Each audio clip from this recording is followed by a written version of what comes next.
Informasi lainnya, Tribuners, Kota Ambon sumbang sampah 165 ton per hari. Pemerintah gencar RDF dan MRF tahun ini selesai.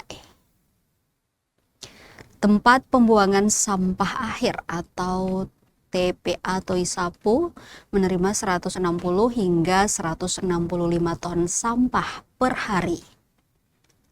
Angka itu naik dari tahun sebelumnya dan ditargetkan hingga 200 ton per hari di tahun ini. Untuk itu, Pemkot mengupayakan pengangkutan di semua TPS wilayah Kota Ambon.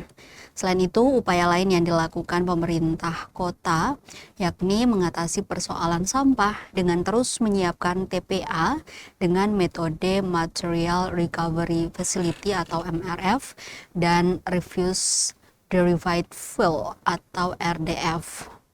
Sebagai informasi, Tribuners, MRF adalah fasilitas atau pabrik pemulihan material yang berfungsi sebagai tempat pemilahan, pembersihan, dan pengelompokan sampah seperti plastik, kertas, dan logam agar bisa didaur ulang kembali menjadi bahan baku industri.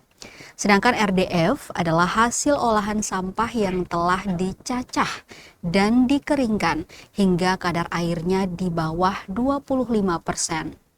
Metode ini digencar supaya upaya pemerintah setempat dalam mengatasi krisis dan penumpukan sampah bisa terrealisasi.